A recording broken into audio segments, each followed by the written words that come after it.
What does being graceful mean to you, Ray? How does that interpret to you?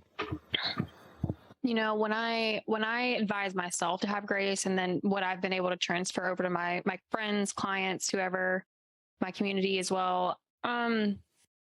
I have a mantra that helps me be graceful. Wow. It's not really like I don't invite grace in. I tell myself I'm a human. That's just what I tell myself. And I tell other people that too. I was like, you're human. You make mistakes. Like, I don't know who told, and it's something I have to do to myself a good bit, is like remind myself I'm a human being. And especially another mantra that I feel like I got from you is awareness is the first step. And, you know, I have a hard time believing, and I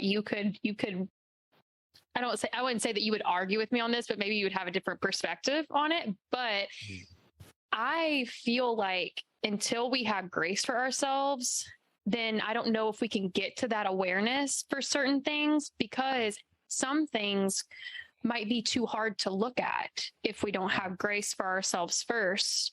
Whenever we look at it, like we might have some shame that we do not want to see. And so we can't become aware of something if we don't have grace for ourselves as a human being, primary.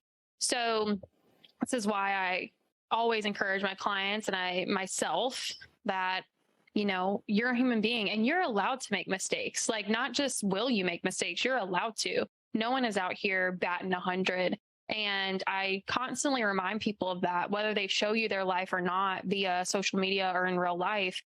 No one is out here making all the right moves and knows what they're doing. So yeah, that's what I constantly tell myself. I'm a human being. That's where I find grace. What about you? Two things. One would be the breath, focusing in on the breath. And then two, I guess, you know, and I'm a little bit, I feel like I'm revealing my secrets now, but doing a gut check. I often do gut checks.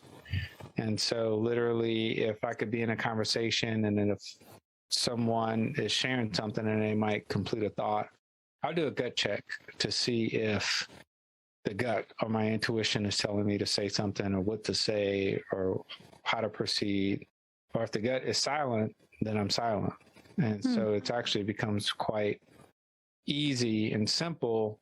This kind of leads into, this may veer off the topic a little bit, but it leads into this misnomer that I had growing up about awkward, quote unquote, silence, or like silence is bad.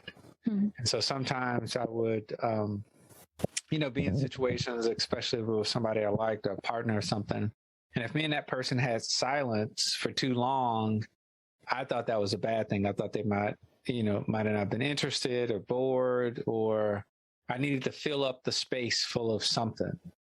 And then it took me some years to really learn how to be with someone, and that just to be with their presence, or just have someone be with my presence. So let's just be together and be silent and just be present together, and how beautiful that can be. And so the communication then at that point becomes nonverbal, and there's all these other faculties that kind of kick in, and you're like, oh my gosh, like I'm vibing in a different way or in a very special way with this person.